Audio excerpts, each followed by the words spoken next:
The first workout you will be doing is an upper body push day.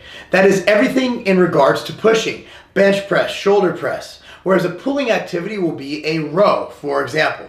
So we're going to be working a lot of triceps, a lot of shoulders, and a lot of chest. So we're going to do something called progressions within this workout program. Progressions mean that, for example, a unilateral bench press will be week 1 through 4, whereas then week 5 through 8 you'll do a bilateral dumbbell bench press, where you're literally just doing a dumbbell bench press. Week 9 to 12, more advanced movement will be a flat barbell bench press. On squats, for example, a goblet squat is a regression to the next one, which is the front squat, and then you finish off with a back squat. So we will be doing most things like that unless there is no progression or regression involved in that lift.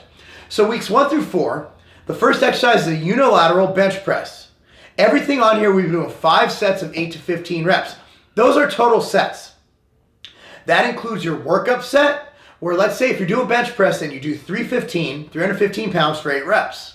That allows you to get 135 on the bar for, let's say, 15 reps, 185 for 12 reps, 225 for 10 reps, until you get to 315 for 8 reps, which will be your last set. So it allows you to pyramid up. Again, we didn't write those weights down because weights differ, but just know that those 5 sets, those cover your warm-ups, your cool-downs, and whatever you want to do within those sets. I just recommend that you use progressive overload, where every week you either try to go up in weight or reps on any given exercise. So if you did 315 for 5 reps on week 1, on week 2 I want you to do 315 for 6 reps, okay? Or 320 for 5 reps. So we want to constantly progress. So the first movement is unilateral bench press. You lay on the bench, you have half of your body off of the bench, splitting at your butt crack, okay? Up until half of your head is off the bench. You then press with one hand, supporting with your other hand. You're going to constantly tense your glutes. Where this is going to help is in the flat barbell press or the flat bilateral bench press.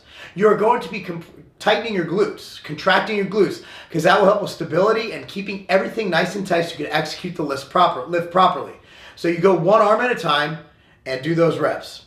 The next movement will be a machine bench press. It could be hammer strength, it could be life, fitness, it could be a lot of different machines, but all I want to see is a machine, whether it's selectorized or plate loaded, where you push up, come up nice and slow, contract at the top, and then come down. The third exercise will be a standing dumbbell shoulder press. Simple as that. You stand, slight bend in the knees, and you press overhead till just before lockout, and you come down. Breathing in, tightening your glutes, your core, making sure everything is nice and tight to execute this lift. The next exercise will be a lateral raise. Lift your arms out to the side, and what you're going to do is you're going to do a slight tipping motion, like you're pouring tea into a cup. So you want to come up, tip it down, and come down. That's a lateral raise. The next exercise will be a tricep press down. Simply stand in front of the rope, face it, step away from it. Don't put your head to one side or the other. Just make sure you're upright, core is tight, and press down. Do not use your entire body. It's a single joint movement. And then next we incorporate core in every single workout. We'll do a plank. 3 planks, 3 sets for 1 minute each. If you can't do a full minute, make sure that you just hold it for as long as you can. So go until failure. Think about planks as you're not just going to lay there and sit you're going to tighten everything as hard as you can, from your glutes to your core to everything, as tight as you possibly can. So that's week 1 through 4. And be sure to focus on getting the form and contracting the glutes in all of these and keeping the core tight, because that will help you as you progress to other exercises. Okay, so the unilateral bench press. What we're gonna do here is we're gonna have half the body off the bench. So you wanna literally split the bench right at your butt crack. So bench and butt crack. You're gonna lay back, put your hand in place right here. Nice grip, half your head off of the bench, so position your head over a little bit. You can use whatever position you want for your arm to stabilize. You can put it out, put it in whatever's easiest for you.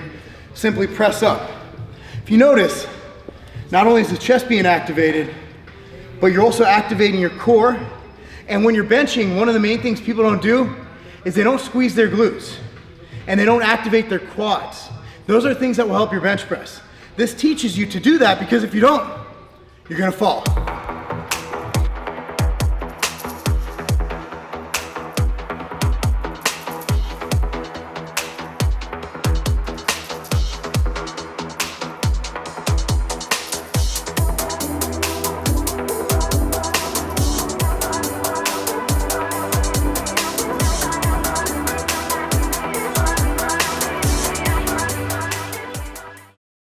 first progression. Standing dumbbell shoulder press. Essentially, the reason why I do it standing, core is activated, glutes are tight, shoulders are coming in. Also, it lessens the risk of injury because your whole body is absorbing the shock rather than when you're sitting.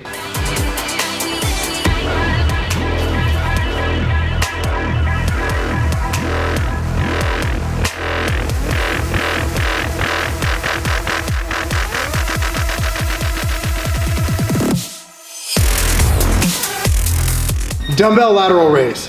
This really works the shoulder in an isolated way that nothing else really does. A lot of people just raise it. A lot of people do funny stuff. They'll do this, they'll swing it up. And sometimes I'm not hating on that. If that gets you results, if you feel that that really gets you at the top and you feel it working and you're maximizing force, you're overloading, that's completely fine. But for this, we're just gonna isolate. We're gonna use weight that we can handle and we're gonna come up. Now, as you can see, unless you're here, your shoulders aren't really doing much. But at the end of the day, I'm not gonna have you start here. So we're gonna start right here or right here. Preference, whatever you wanna do. I like starting here. Come up. Then a slight turn at the top. So think about it like you're pouring a glass of tea. So you got a little tea, boom, you got a little tea. See that little just pouring that little tip of the pinky. I'm not saying exaggerated, but just like that. Look straight ahead, core nice and tight, slight hold at the top, boom, boom. When you twist at the top, it gets a little extra movement right in here, a little extra contraction at the top, and that's what we're going for. Tricep press downs. See people lean into it, see people do a lot of funky things. We're just gonna keep our core nice and tight. Remember, we're talking about a lot of core in this trainer here, right? So what we're gonna come here. You can either, depending on your preference, you grip it wide, grip it close, use a rope, whatever attachment you prefer. We're gonna use this bar just for sake of using it. Come down. Okay, you're gonna keep your arms nice and tight by your side. Come up, 90-degree angle, boom, down. Nice tight core, boom.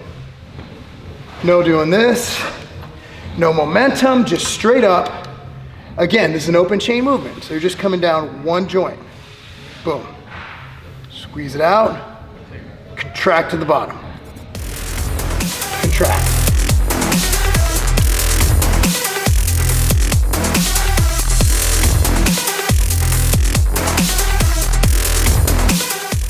Planks.